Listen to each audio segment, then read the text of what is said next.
Hi, I'm Betty and I'm the museum store lead here at 𝙝𝙩𝙧𝙚𝙚 Mo Point Lighthouse.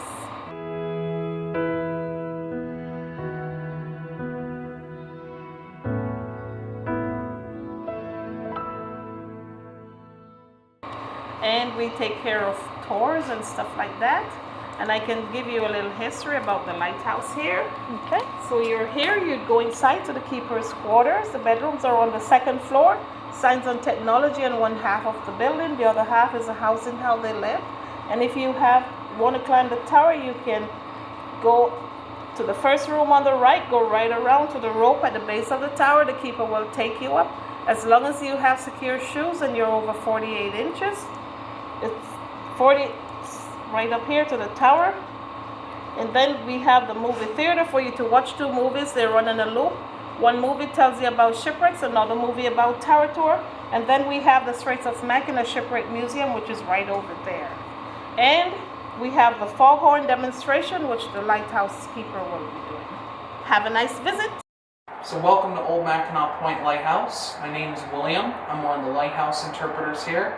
As you can see, I'm wearing this uniform. This is what a lighthouse keeper would have wore back in 1910 when they were on duty.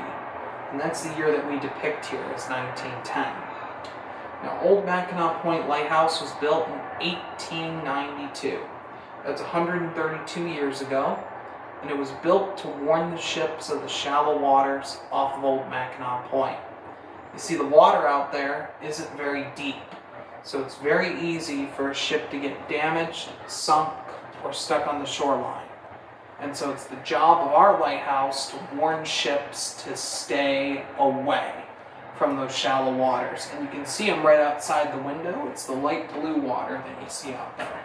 That is the shallow water that our lighthouse is trying to warn the ships about. At night, they would warn the ships through the light up in the tower. And in the daytime, they would warn them through the appearance of the building itself, also known as our day mark. Our day mark is the fact that we look like a castle. In fact, this lighthouse is known as the Castle by the Straits for that exact reason. And so the ship captains knew if they saw a lighthouse that looked like a castle, they knew they were looking at Old Mackinac Point. That's why all lighthouses look different and unique, as every lighthouse has its own day mark. Any questions about any of that? Well, if you're ready, we can go up into the lantern room now. Okay. What you're going to want to do is hold on to the sides of the ladder like this. Take it one step at a time, one person on the ladder at a time. Make sure you don't skip this final step. It's very easy to skip this last step, so just be careful. Watch your head and watch your back as you're coming through here. This is where the light itself would have actually been mounted. Would have been mounted on a pedestal right in the center of the room. And the lens was about the height from the bottom to the top of the windows. The diameter of the lens would have been about this big, going each way around. They did not have railings here when this was in service, but they did have this trap door here, which they could lower down. And that would give them a nice walkway to walk all the way around. This door right here led out to the catwalk outside, which was used to clean the windows. And these canvas sheets you see on the rear windows right here, these would have gone over all of our windows in the daytime.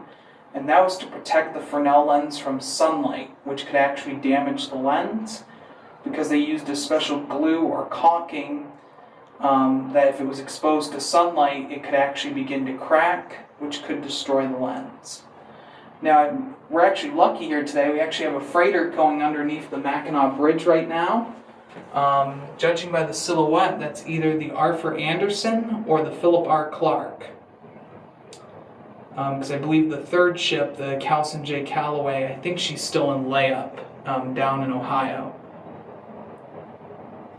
Which, if that is the Arthur Anderson, she's a little famous because she was the last ship to contact the Edmund Fitzgerald. Oh, wow. But the Philip R. Clark also has a bit of fame. It was actually the first ship to use the reconstructed Poe lock up at the Sioux Locks in 1969, which is a bit interesting. Both ships were built in the early 1950s by the U.S. Steel Company. because they needed ships to haul iron ore for the Korean War. And that's typically what they're carrying. Judging by how low she's sitting in the water, she is probably loaded.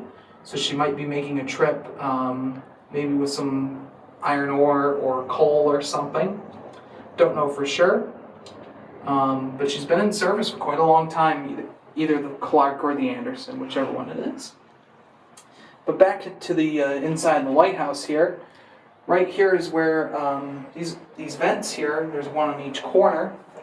These allowed oxygen to come in, and that would keep the flame going on the oil and kerosene lamp. Because flames need oxygen to keep going. If a flame is cut off from oxygen, it will go out.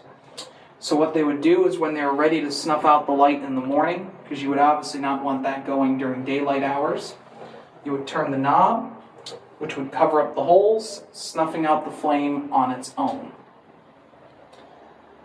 But any questions about anything up here? No, but I'm enjoying your tour. Alrighty, well I'm glad to hear it. So this is the original lens that was up in the tower that he was telling us about on the tour. I was very lucky and was the only one. I had my own private tour today. That hardly ever happens. But it was very nice.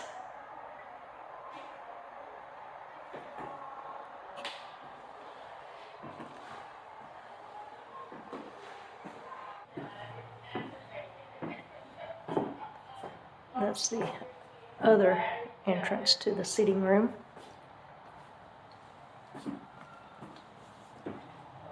This would have been the keeper's kitchen in 1910. Maggie would have prepared meals for the family, and sometimes the laborers at the station.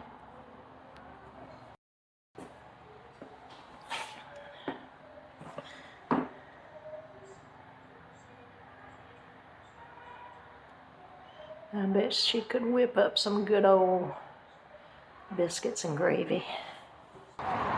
Welcome to Old Mackinac Point Lighthouse. My name's William. I'm one of the lighthouse interpreters here. I'm going to be demonstrating the fog whistle to you folks today. Sounding the fog whistle! Sounding the fog whistle! Alrighty folks. 5, 4, 3, 2, 1.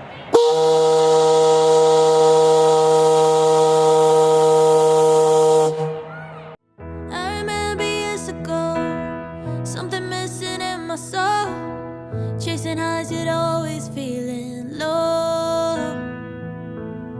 I remember how you looked, one hello and I was hooked, found the missing piece that made me whole.